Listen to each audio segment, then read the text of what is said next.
Decay ભાઈ આ વાટકો લઈને કેમ ભરો છો? આ વાટકો તો બેટા તારા માટે લઈને આવ્યો. કેમ ભાઈ મારા માટે? એક મસ્ત વિચાર લઈને આવ્યો છું તારા માટે. શું વિચાર આવ્યો? જો હું કહું તને, આપણા સેક્ટરમાં કેટલા મકાનો છે ગણ? 400-500 જેવા તો હશે. 500 રાખ, 500 બરોબર. દરેક મકાનમાં તું 5-5 રૂપિયા ઉઘરાઈશ ને તો 2500 રૂપિયા થશે દિવસના તારે થોડું બરોબર. એવા તું મહિનાના ગણી લે 75,000 રૂપિયા થયા.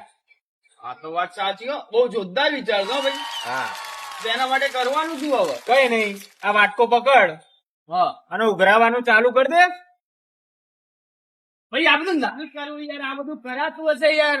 આપડે જે રીલો બનાવીએ છીએ એ જ બરોબર છે.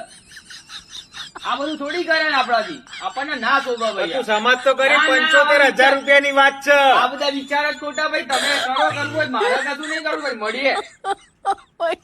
આજકાલ છે ને ભાઈ આ ડીકે ભાઈ ના બેરોજગારીમાં બહુ ભયાનક વિચારો આવે છે. આવા વિચારોથી ભાઈ દૂર રહેવું. ભાઈ હું મળું છું, હવે તમને બીજી વાર તો ધ્યાન રાખીશ. ટાટા. એક છે શાંતિકારી, બીજો છે ક્રાંતિકારી રે.